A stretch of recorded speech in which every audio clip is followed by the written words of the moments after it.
What do you do, baby? Big pod. Big English Friday for the people, because this is about the people, and y'all made this pod what it is today. So English Friday, you know what that means.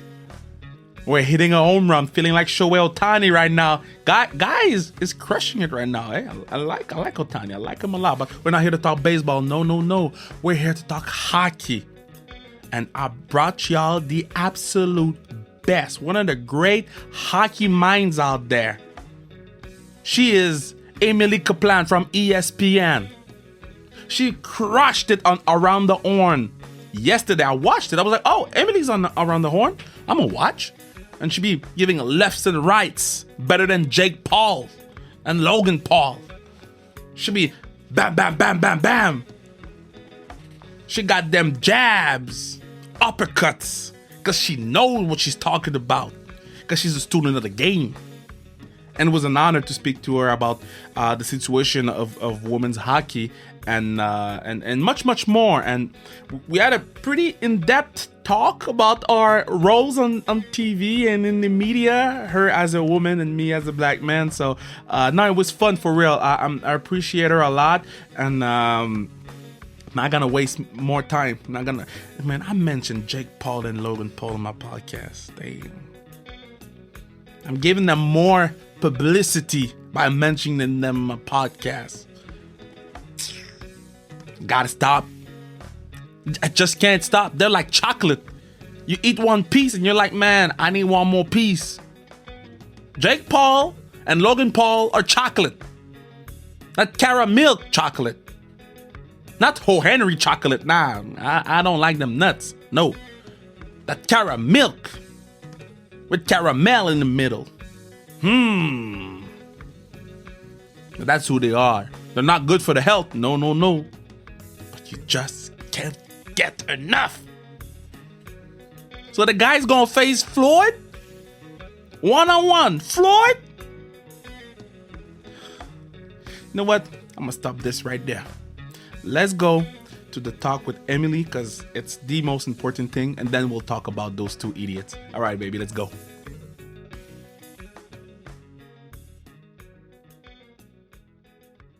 All right, this is long overdue because I follow her work on ESPN. I follow her work on social media, and I'm like, man, she not only she's very good at what she does, but she's a strong voice in the entire women's hockey landscape, the entire hockey landscape. Let's put it that way. My new friend, I hope, Emily Kaplan, is on the podcast. How you doing? I'm doing great. Thank you so much for saying all of this. And yes, we are so friends now. Oh, I'm so happy because I have this story that before we were taping, I said, I'm going to tell you on the pod because you know a lot of languages, right? I know a little bit of a lot of languages. I was flexing my French on you, which is je ne parle français parce que je suis American and je ne parle français. Oh, je suis American and je suis stupid. I can't even do my bit. But I was saying that, as I've covered the NHL, I've learned how to say hello and thank you in Russian and Finnish and Swedish and all the languages that the guys speak in French. Just because it's the least I can do, right? They're making all this effort to speak English as their second language. Like, it's a tiny gesture that goes a long way. But that's a great way to think. Me, I decided to lash back because the boy. So I'm gonna tell you the story. I think I never told that story. So I'm in the Montreal Canadian locker room, and it was one of my first few times, and I heard Emily and Markov. They were talking in Russian, and they were laughing. I was like, they're laughing at me? Are they laughing at me? So I learned this one sentence in Russian, "Niet понимаю по-русски," which means I don't understand Russian. But the next time I saw them in the locker room, they were speaking Russian, and then I repeated that line to them, and the shock on their faces, it was worth everything. So I don't know much, but I know this. That's incredible. I might have to steal that one from you. Yeah. I'll help practice. Yeah. So how's everything for you right now? Because you're in it's a lot of work right now with all the NHL deals and the playoff run is starting right now. I know, it's crazy. I live in Chicago, and we're a little ahead when it comes to vaccinations than you guys are. Not to get too political here. Uh, Got it. yeah, I got my second vax on Sunday, and I'm just kind of You got hoping that your I did. second. Your I second. know, I know. I'm just coming here flexing all over you. Oh Lord. But but for me, it's kind of like the light at the end of the tunnel. And obviously, we're going to get through this NHL season, and it's going to be the same protocols. And we still have to be really conscious for COVID. But I'm hoping at this point that next season's a little more normal. And yeah, it's just been so busy with everything that's happening in the NHL. I work at ESPN. We just got the rights. That's super exciting, and it's all this stuff going on. But I feel like I've just been experiencing it all in my tiny little apartment. Okay, so while you gonna have your second vaccine, the day you'll have your second vaccine, they're gonna move the curfew from 8 to 9:30. That's our growth right here. Oh, and I have so empathy for you guys. And you know what? Oh, We're having the same issues here in the States with like some outbreaks, and it's so different state to state. But I mean, especially in Quebec, it just sounds like you guys have just pretty much been in lockdown for more than a year. I mean, I haven't seen my friends in a long time, but let's not speak about that. Let's speak about you guys are getting the rights for Stanley Cups 4 out of 7. Well, we just saw the press release for Turner, and you guys are splitting the apple. But how was it to learn that? Okay, so we're getting this, and ESPN is the new place for hockey. It's so exciting. Like ESPN is the worldwide leader in sports. We have Hmm. programming all day. I've been in, and you've probably been in so many NHL locker rooms where in the US, you just see ESPN playing. When guys go to their hotels and they turn on their TV, there's ESPN playing. And they're wondering, like, why are we not getting talked about? Or where's our highlights and all of that stuff? And now that changes. Now that ESPN is invested in it, we're going to talk about hockey players and we're going to help grow the sport. And these are things that I'm so passionate about. And then now to see all of my bosses and bosses get aligned with that and want to do that too, it's super cool. And I know a lot of players are excited about it for the very reasons I just outlined. And, with no disrespect to NBC, they did a great job, but we get two new fresh voices looking at the sport. And I just think that's a great thing to help it move forward. Yeah, my goal is to make sure to impress you. So you call your boss tomorrow and you say, "There's that dude in Canada Hell that yeah. he can't go toe to toe with Stephen A. Smith." Oh my gosh. I would love to see you on First Take with Stephen A. Smith, and you guys can debate Carey Price versus Sergei Bobrovsky or whatever the hell you want to debate. It would be epic. Do you know if this happened, that's World War III. None of us are coming out alive in this one. No. Oh, Just Stephen A. Smith in general, like he's his own entity in himself, right? yeah, He's a name brand, and even seeing him talk about the Seattle Kraken the other day, like yeah. that gave me goosebumps. It was weird. It was crazy. Oh God, can you imagine? So in a crazy world in 2022. And we might have in the same week Stephen A. Smith talking hockey and Charles Barkley talking hockey.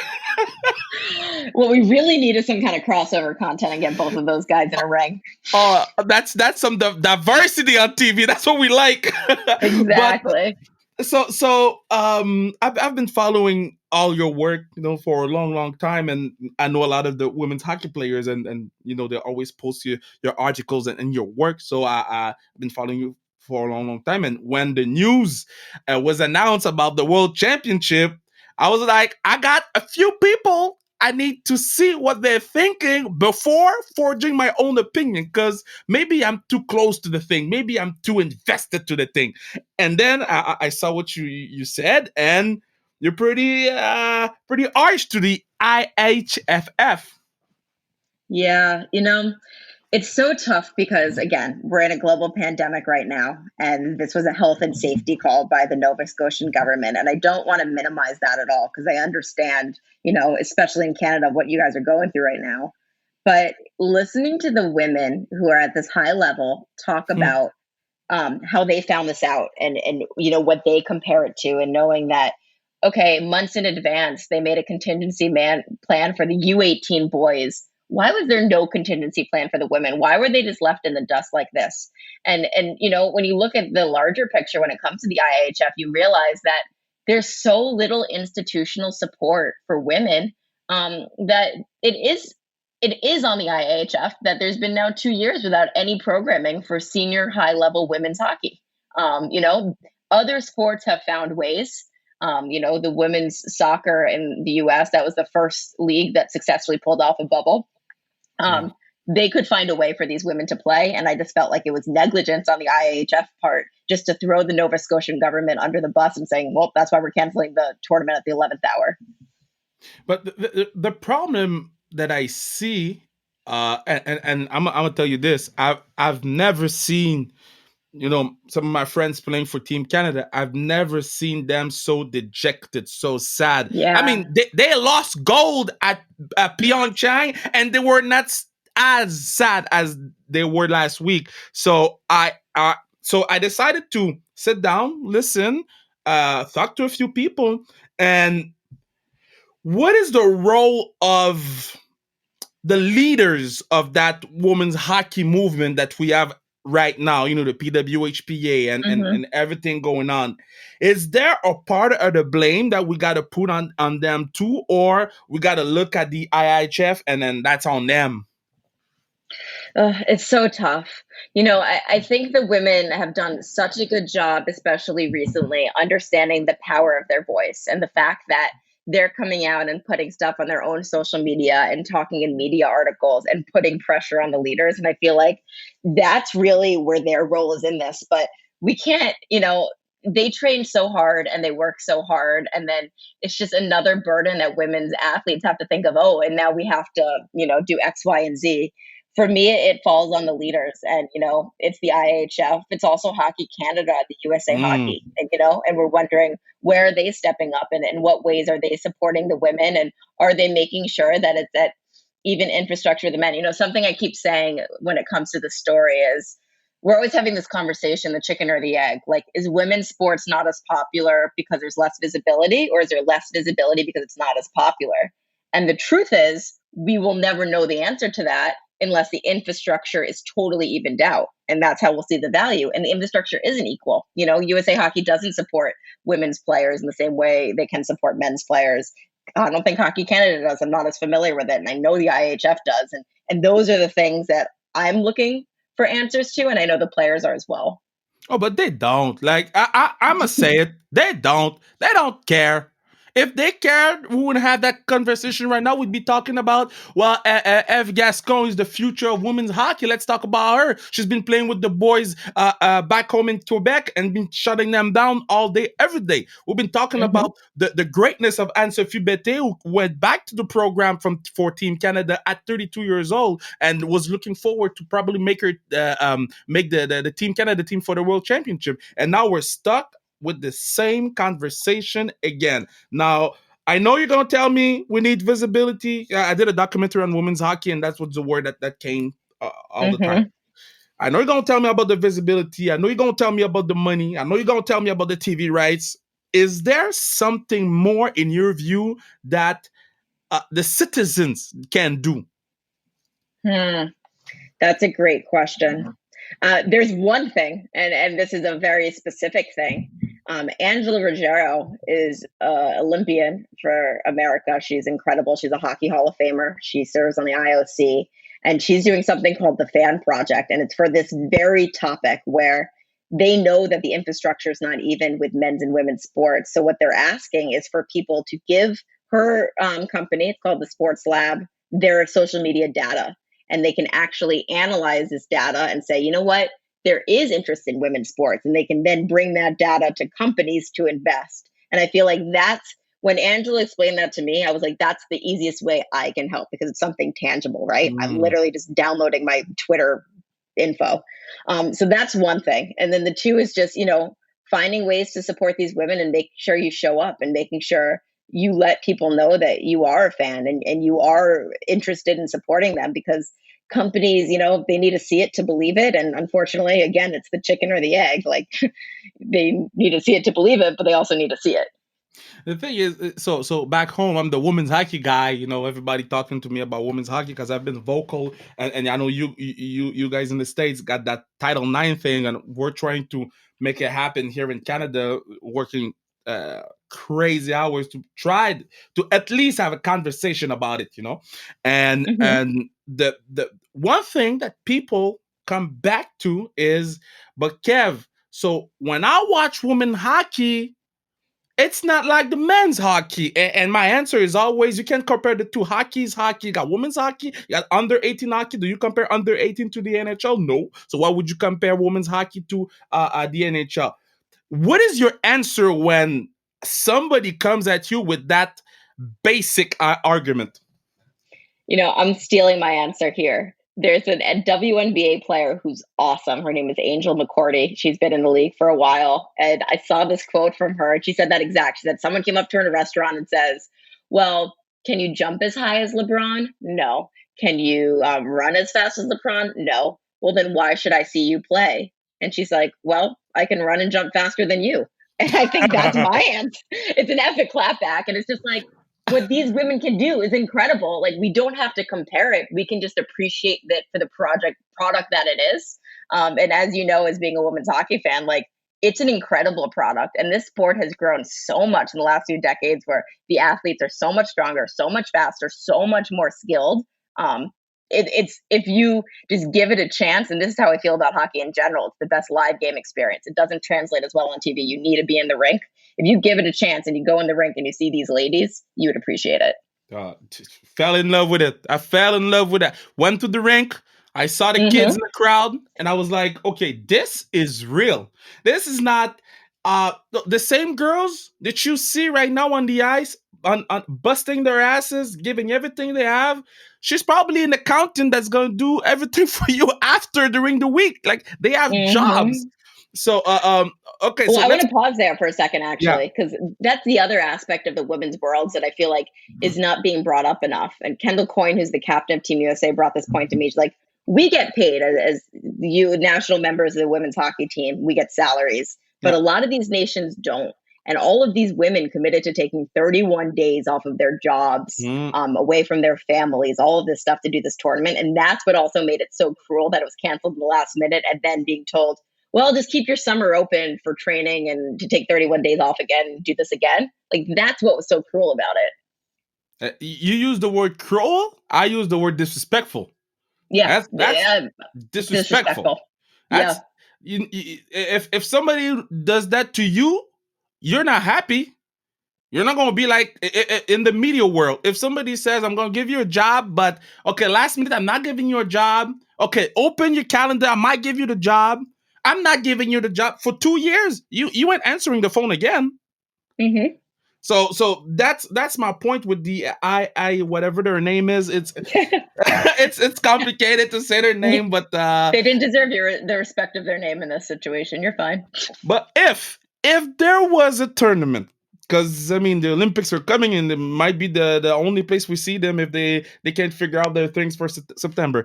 So if who was winning, who had the edge over the other country in the this year's championship? Well, you and I are both rooting for different sides, and maybe we'd have different answers. I think the women in America had a little bit of an edge coming off their Olympics and, just the success they've had in the World Championships. They were going for their sixth straight. I felt like they were the team to beat, even though Canada was the host country. But I was so looking forward to seeing those two teams in the final. But the other great thing is that so many other nations have caught up. Like, Finland was such a Yeah. challenger to any of these women. Russia has really made strides in its women's program as well. So it was just supposed to be a great tournament, and I really hope that we get to see it. You know what? I might surprise you. I might surprise today. You know what time? We're April the 27th. People gonna hate me for that. All my friends from Team Canada, they might hate me for that. But I gotta say it. The Team USA, they were practicing way before Team Canada.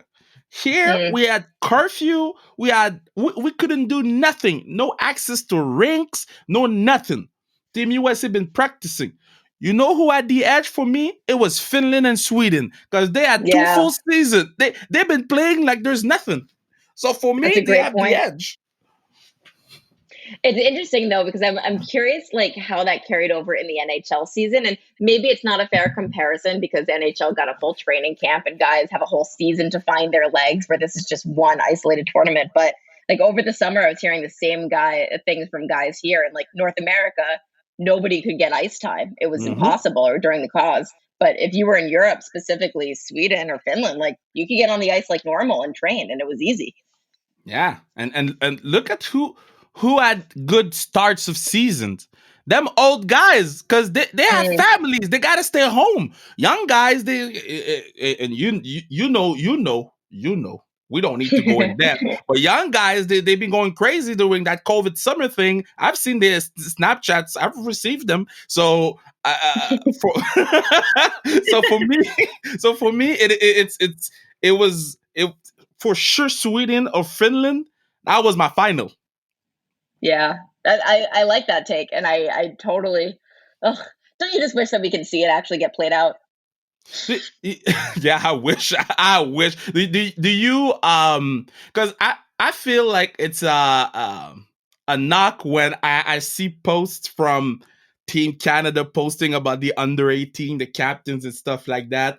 Do you have the same feeling that we're just gonna wait 2 weeks and people gonna forget? I hope not. I hope that the fact that these women were so vocal about, the injustices did to them and, the way this tournament was canceled will carry the conversation. But unfortunately, I do find that women's hockey falls into a lot of the same, patterns as Olympic sports where we really Oof. only pay attention and care to it every, in cycles of when there's a world championships, when there's an Olympics and the other, areas they're kind of in the dark. So I like to think that people like you and I are going to keep the conversation going. And I like to think that we are making progress where we can talk about women's hockey at times where maybe it's not as visible. But I do fear that, a couple weeks from now, we're not talking about this anymore. This is crazy. The line that you just said, comparing women's hockey to the Olympic sports that we Hmm. care every 4 years. That's we're in North America, like Canada. We don't even have a women's soccer league. We don't have Yeah. a women's hockey league.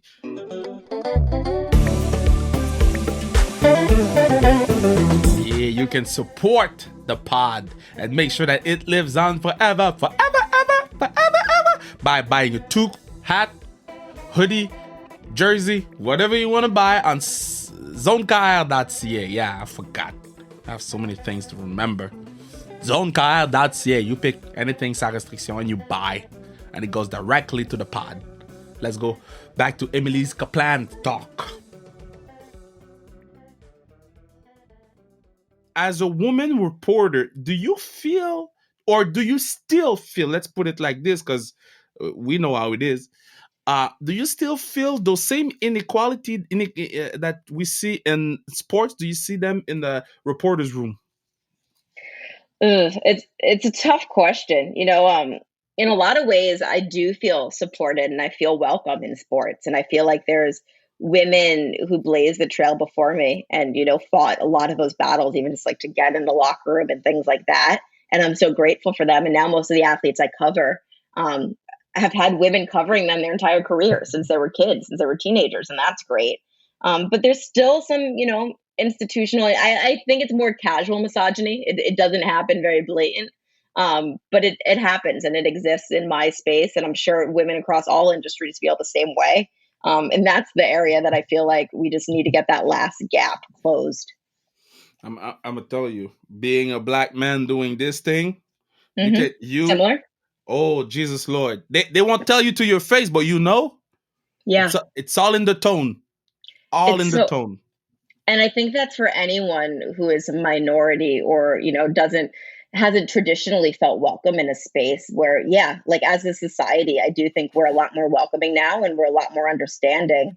Um, where the blatant racism or sexism isn't happening every day, but it's the casual, like you said, the tone, the little innuendos or inferences that make us, and I don't know if you feel the same way, but I'm always questioning, like, do I belong? Like, why are they saying that? Or should I not be here? Should I not be saying this? Is my voice not valid? And I hate that. Oh, it's I'm on the set. I'm next to Mike Bossy, one of the greatest hockey player of all time. And he's there and he's telling me that I'm good at my job. And he's telling me that he loves what I'm doing. But still till this day, I cherish those moments because he's greatness and he's telling me that. The day he doesn't tell me, I'm like, man, did I suck that bad? But it just didn't have time to tell me. It's always a second guessing of everything we do because, and I don't know if it's for you the same thing. You feel like if you do a mistake, your number ain't getting called again. Yeah, it's that. We sometimes, I'm speaking for you now. I'm speaking for us. Yeah, for We us. feel like we're not afforded the same, just liberty or time, or we don't. It's a double standard. We're like, Mhm. if something happens with a white male, and he can say that, but I could never say that, or Oh God. he's getting a second chance. I would never get a second chance there. I feel that all the time. But I think and I don't know, but so one of my greatest idols, one of the people the reason why I'm doing this job is Chantal Machabé from the Montreal Canadian. I Uh, love her. she's She's so great, eh? cool. She's the Oh my best. gosh. I've seen her at like Stanley Cup playoffs and finals, and I know she's like a goat, and I just Yeah. want to be her. And I see how well respected she is. This is so great. I'm so happy you say that because here she's a god, but I didn't know that in the league she was seen as that too. Enough. See, this is the sorority of women, though. Enough people have told me, like, Chantel is one of the women who paved the way, who, Yeah. was out there before everyone else, was getting respect before everyone else. And like that permeates, and that made it down here to the South in the US. But for me, so when I hear Chantal and here we have young, great reporters. You got Daphne Malbeuf. You're gonna see her. You're gonna see she's very good. You're gonna see her down the line. And more women killing it in the media here.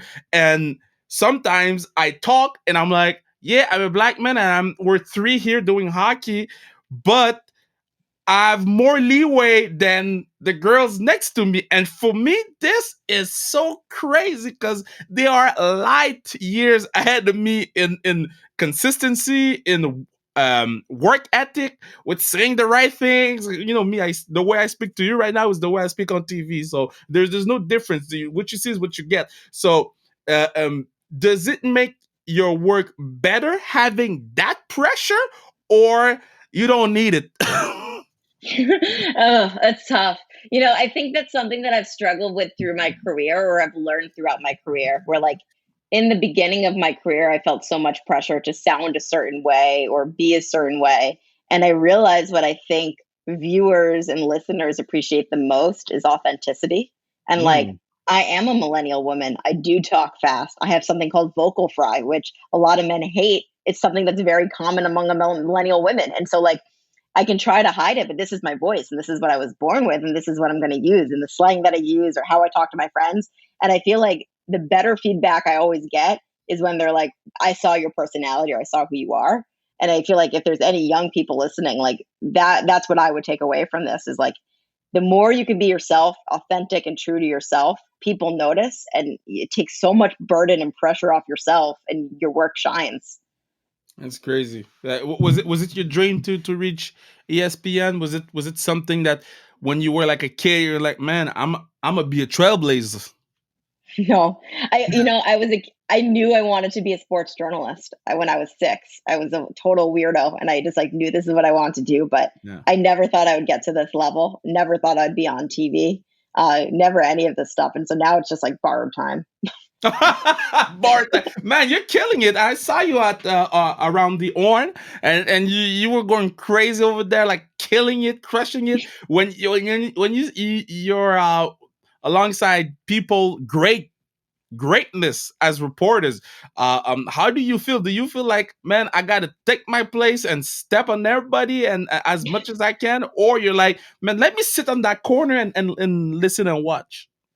That show in particular, like that's a show that's been on my whole life. Like I'd come home from middle school and watch that show Yeah, with the same people that are still on it, like yeah. Woody Page, Kevin Blackistone, Jackie McMullen. And I think, at first I wanted to show deference to show that I respected them, but it's a game show inherently, and they're hella competitive. And I think the biggest sign of respect is like coming at them and Yeah. bringing your A game every show. And so that's what I've done, and that's why I'm always yapping on that show. We gotta have you on pardon the interruption. Speaking with Michael Wilbon, guy be talking like the Blackhawks are still a dynasty. Every time he Okay, well, talks hockey, that guy's crazy. that's hilarious. Yeah, it's funny. I've seen we've crossed paths a couple times in the studio because he lives in Chicago half the time, and he'll sometimes film out of there. But yeah, my hope is that now that ESPN is the rights holder, maybe some people will be a little more aware that this isn't 2010. 10 years have passed, and there's different teams that are good now. So when you're watching as a fan, what team you're like? I'm gotta watch this team. Gotta sit down, not looking at my phone, but looking at my TV. Oh, good question. You know, like I love watching Vegas and Colorado this year. I just Mm, think they're kind of like next level. They're just really fun and good to watch. I grew up a Rangers fan. That was the team that I grew up, I have middle child complex. I thought my dad hated me, so to get closer to him, I watched Rangers games with him, and wow. obviously I'm his favorite now. Um, but watching them this year, especially the last couple weeks, they have so much young talent. Like they, I never know what they're going to do next. It's going to be like a 6-3 game, either in their favor or against them. And so, like, Yeah, they're a team that I've been super into lately. but you can't. The thing is, Colorado can't trust them. You And cannot their trust goalie, Colorado. why? Oh, I don't trust them. Sometimes you'll be watching them playing and you're like, okay, they are the absolute best team in the league, and then the next game they're gonna play, I don't know, the Wild and get crushed for no reason, no good It reason. is true. They have had some consistency issues this year, and it'll be curious if like they can just flip that switch in the playoffs, or maybe they're a team that's primed for a first round upset.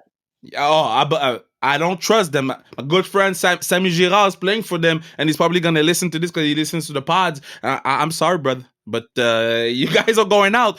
Is there a player that you're like, I need to watch this guy? Because I've been watching a lot of Kaprizov lately. Oh, unbelievable. I was so lucky. I actually got to go to Moscow in January before the pandemic. I was there at the KHL All-Star game, and I saw him there. And I remember I was asking all these players, who's the next guy to come over? Who's the next Panarin? And every single person's like, you've got to watch Kaprizov. Hmm. He's going to be big. And, just seeing him, it translates so instantly in the way that he's just completely transformed that team. Like, they were a team that, like, were probably like 30th on my list of teams to watch last year. Yeah. And now you're right. Like, I think they're top 5 or top 10. It's just so cool to see the impact that one player can have. So yeah, he's probably the guy for me this year. Last year, 2 years ago, it was Pedersen. I loved watching him in Vancouver. I just thought he did things really neat. But it's Kaprizov this year. I don't like watching Peterson play. He Really? angers me. I'm so angry when I watch the kid play because everything is so easy that he I know. looks nonchalant on the ice. It's so true. He's an like they call him the alien, and it's true. Like everything just like it's kind of outworldly. Like he's not really operating on our planet.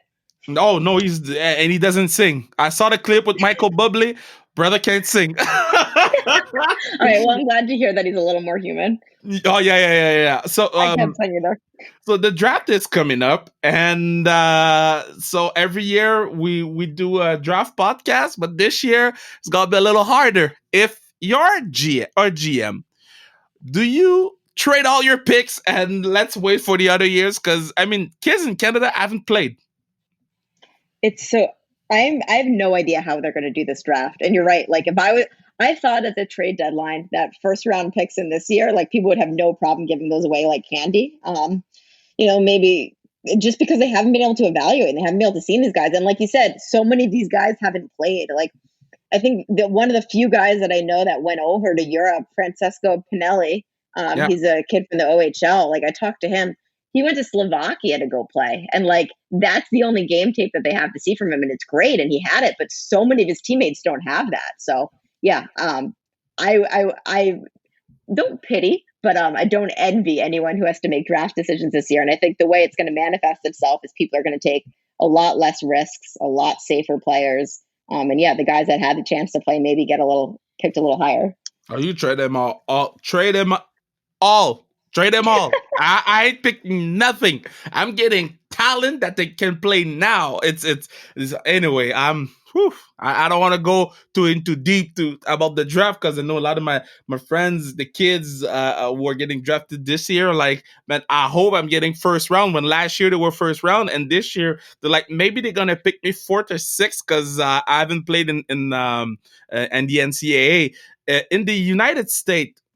Do you see NCAA hockey crushing junior hockey in Canada? Because more and more we see the top players coming from, and let's not talk about Lafreniere because he's an Mhm. exceptional player, but more and more you see those top 10, top 20. You got guys from the NCAA, and 2 3 years down the line, like Cofield, they are crushing it.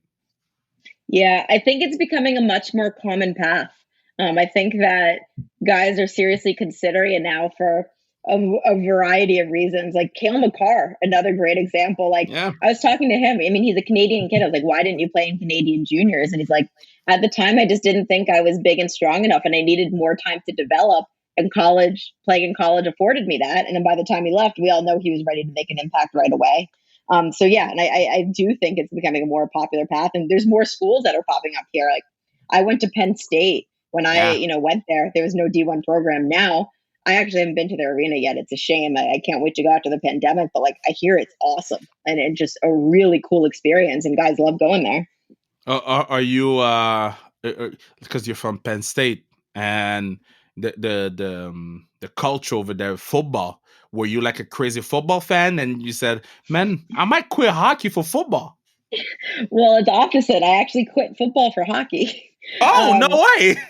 yeah, before I got this job at ESPN, I was covering the Oh NFL yeah, for that's Sports true. That's true. I saw Illustrated. that. Yeah, sorry. Yeah, no, and it's and it was cool, but when I was at Sports Illustrated, I was like the 12th football writer, and Yeah. it was a sport I loved, and the attention here in the US is unparalleled, but hockey was always my passion. And when I got this opportunity, some people might see it as a step back, but I thought it was like 8 steps forward, and I want to own it. It's not. I'm telling you, hockey on ESPN having like not Kellerman. That I've heard what he said. Not that. No, Uh, we he's we on my we ban list, don't worry. Oh, forever. I've tweeted him and he answered me. I was like, nah, guy. I had a picture with you when I was 17. Saw you at the Bell Center. But nah, not anymore. Don't talk about Gretzky and Messier in the same sentence like they're brothers. No. But this is not the Yikes. point. This is not the point. Um, Forgot to ask you when we were talking about women's hockey. For you right now, and I'm putting you on the hot seat. It's gonna burn. Who is the best player in the world right now? Ooh, I think it's Marie Philip Poulin. I do. Yo, Um, you scared me over there. That long pause scared me. I know, because there's some incredible players on the United States team, and obviously I live in America and I follow them a bit more closely. But anytime I watch Marie Philip Poulin play, I'm just like, she's next level. She's unbelievable. She's the greatest of all time. I'm sorry. You know what? I am going to agree with you here. You don't have to be Wow, sorry. wow.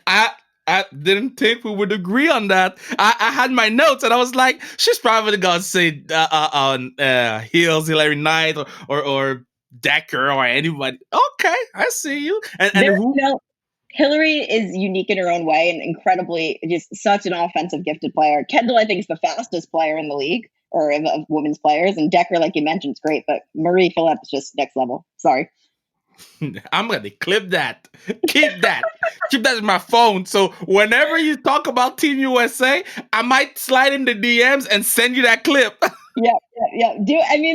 And that's what it is. Like, we cover this and we try to be as objective as possible. Or we sometimes have rooting interests, and you get to know people and countries get on the line, but objectively seeing it, you can mark Yeah. my word on that. Can you still be a fan?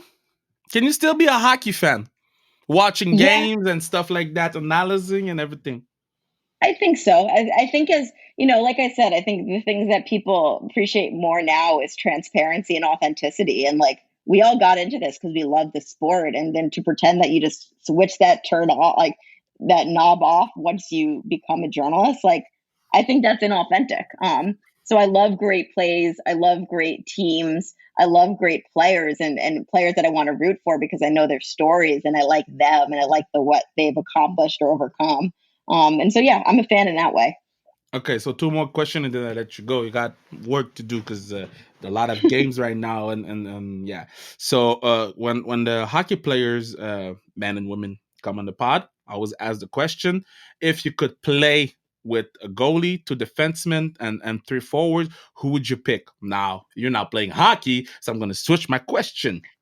Ah, Yeah, at ESPN, you're talking hockey with them, and then you die. Who you picking?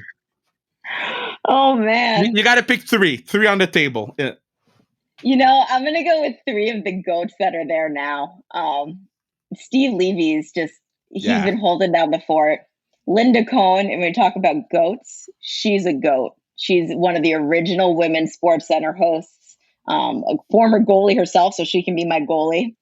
And then, man, can I pick four? Because I want Bucci and Melrose. Yeah, okay, so you go. I thought you would put Kornizer or Wilbon on it, but it's okay. No. I'm going with the OG hockey fan. These are the tried and true. They've been carrying the flag for hockey all of these years. That's so great. That's so great. So okay, I'll allow the four. I'll allow the Thank four. you. So before I let you leave, because this is something I've been thinking a lot lately. Because with all that pandemic, your brain go faster and you think more. What is your right now? What is your legacy at ESPN for women's reporter? What is that one thing that you want that the next girl up say about you, Emily Kaplan? What do you want them to say about you? It's funny when you asked what my legacy was. The first thing that came to mind is I feel like I'll always be known as the girl that wrote the story. Hockey players have big butts and they can't find jeans that fit. I wrote that in my first year, and people still talk to me about it. But you know what? Then maybe ties into my answer here. It's just someone who thinks the game a little more creatively. Was kind of her authentic self, and helped players feel comfortable in sharing their stories. And those are the things that I take pride in. And if people notice that in my work, then I appreciate that. Well, I appreciate you for taking the time to speak to me. I appreciate your work, and keep on having that pure joy, and it's fun to follow you and to read you and to be a small spy. What's a spy? Spider on the wall, because I killed a spider last week on my wall. I'm gonna tell you that story. So I was doing the pod, killed a spider, and I left the blood of the spider to scare all the other spiders. Savage. I haven't seen one. Look, my basement, there's spiders everywhere, but not in this boot. That's incredible. Okay, I love that. I'm totally stealing that. And there's gonna be spider blood all over my walls all summer. Thank you. But be safe and keep on changing the game. And maybe one day we'll be on the table talking to Stephen A. Smith about how we disrespected the New York Rangers, because he's probably a New York Rangers fan. Oh, I cannot wait for that day. Thank you for this. It was such a fun conversation. I appreciate you.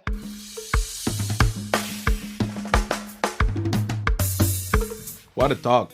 She's amazing. She's great. She got that ability to make you comfortable, I mean, we've been following each other on Instagram for 2 days, and I feel like she's my best friend. That's an ability, and I'm blessed. I'm happy to have that